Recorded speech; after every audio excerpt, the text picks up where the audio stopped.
안녕하세요. 파생 상품의 모든 것을 설명해드리는 블랙스톤 H입니다. 오늘은 금융시장의 판도를 바꾼 옵션의 흥미로운 역사 속으로 함께 떠나보겠습니다. 자, 지금 보시는 이 그래프, 이게 바로 옵션의 기본적인 손익 구조입니다. 간단히 말해서 기초자산 가격이 어떻게 움직이느냐에 따라 내 손익이 결정되는 거죠. 딱 떨어지고 명확해 보이죠? 근데요, 옵션 시장이 처음부터 이렇게 깔끔했던 건 절대 아니었습니다. 정말 길고 험난한 길을 걸어왔어요. 와, 이렇게 그래프로 보면 딱 떨어지는데 처음엔 이게 아니었다는 거군요. 뭔가 처음엔 되게 복잡하고 혼란스러웠을 것 같은 느낌이 드는데요? 네, 정확히 보셨어요. 18세기에 처음 옵션이라는 게 나왔을 때는요, 이걸 뭐라고 비유해야 할까요? 금융계의 서부 개척 시대. 딱 그 말이 맞아요. 규칙? 없었어요. 신뢰? 그런 것도 없었죠. 그냥 완전 무법지대였던 겁니다. 물론 사람들이 바보는 아니니까 이 혼란 속에서 어떻게든 질서를 좀 만들어 보려고 했죠. 그래서 풋콜 브로커 및 딜러 협회 같은 걸 만들어서 브로커들끼리 모여서 거래도 하고 그랬어요. 근데 이게 근본적인 문제를 해결해 주진 못했습니다. 근본적인 문제요? 도대체 뭐가 그렇게 문제였길래 시장이 제대로 돌아가질 않았던 거죠? 핵심적인 문제가 딱 두 가지 있었어요. 첫 번째는 유동성 부족. 이게 뭐냐면 내가 옵션을 팔고 싶을 때 사려는 사람이 없고 사고 싶을 땐 팔려는 사람이 없는 거예요. 거래 자체가 성립이 안 되는 거죠.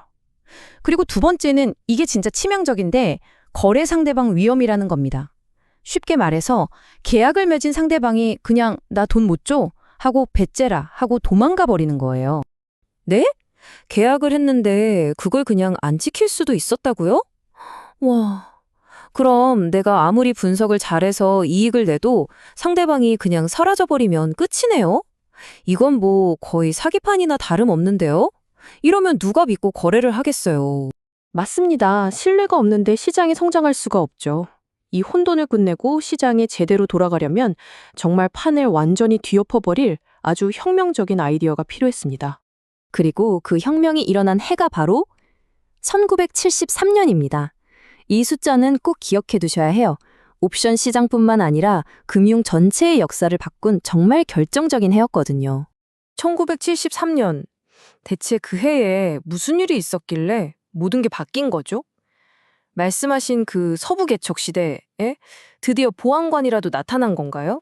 정답입니다. 바로 그 보안관이 시카고 옵션 거래소, 우리가 CBOE라고 부르는 곳입니다.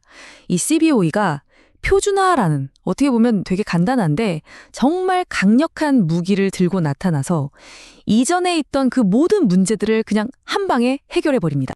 자, 보세요. CBOE가 뭐랬냐면요. 첫째, 계약을 표준화했어요. 예전엔 만기일, 행사가격이 다 제각각이었는데 이걸 딱 규격품으로 만든 거죠. 둘째, 이걸 거래할 수 있는 중앙시장을 열었어요. 그러니까 이제 사고 팔 사람이 없어서 거래 못할 일이 없어진 거죠. 유동성 문제 해결. 그리고 마지막으로 거래소가 모든 계약 이행을 보증해줬습니다. 누가 도망가도 거래소가 대신 돈을 내주는 거예요.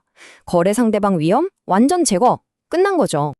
아하, 그러니까 CBOE 덕분에 그 무법지대 같던 시장이 드디어 질서와 신뢰를 갖춘 현대적인 도시처럼 바뀐 거네요. 이제 투자자들은 저 사람이 돈 떼먹고 도망가면 어쩌지? 이런 걱정 없이 마음 놓고 거래할 수 있게 된 거고요. 네, 바로 그겁니다. 그리고 이 신뢰하는 아주 단단한 반석 위에서 옵션 시장은 그야말로 폭발적으로 성장하기 시작합니다. 이 타임라인을 한번 보세요. 변화가 한눈에 보이죠? 1900년대 초반에 그냥 몇몇 브로커들끼리 자기들끼리 거래하던 아주 작은 시장이 1973년 바로 저 CBOE의 등장을 기점으로 해서 완전히 달라집니다. 지금 우리가 아는 거대한 글로벌 금융 시스템으로 진화하게 된 거죠. 아, 시장이 그렇게 주종류로 나뉘는군요. CBOE처럼 표준화된 계약을 거래하는 장내 거래 시장이랑 또 기관들끼리 따로 맞춤형으로 계약하는 장외 거래 시장, 그러니까 OTC 시장, 이렇게요? 네, 맞아요. 그런데 놀라운 사실이 뭔지 아세요? 지금은 그 맞춤형 계약을 하는 OTC 시장 규모가 12월에 같은 장내 시장보다 훨씬 더 큽니다. 왜냐하면 거대 금융기관이나 기업들은 자기들한테 딱 맞는 복잡한 위험 관리가 필요하거든요. 규격품보다는 맞춤 정장이 더 잘 맞는 것처럼요. 이게 뭘 의미하냐면 옵션이 더 이상 단순한 투기 수단이 아니라 아주 정교한 금융 도구로 완전히 진화했다는 뜻입니다. 와, 정말 대단한 여정이네요. 그럼 오늘 이야기 나눈 것들을 한번 정리해보고 마지막으로 생각해볼 만한 질문 하나를 던져볼까요? 정리하자면 이렇습니다. 처음엔 유동성도 없고 서로 믿지도 못했던 위험천만한 시장이 있었죠. 그러다 1973년에 CBOE가 표준화라는 마법을 부려서 이 모든 문제를 해결했습니다. 그리고 그 혁신 덕분에 지금처럼 거대한 글로벌 시장으로 성장할 수 있었던 거죠. 그야말로 혼돈에서 질서로, 불신에서 신뢰로 나아간 혁신의 역사 그 자체였습니다. 옵션의 역사를 보면 금융시장이 어떻게 문제를 찾아내고 그걸 혁신으로 해결하면서 발전하는지를 정말 잘 알 수 있습니다. 자, 그래서 마지막으로 던지는 질문입니다. 기술과 금융이 빠르게 융합되고 있는 지금, 과연 시장의 판도를 완전히 바꿔놓을 다음 CBOE의 순간은 무엇이 될까요? 여러분은 어떻게 생각하시나요?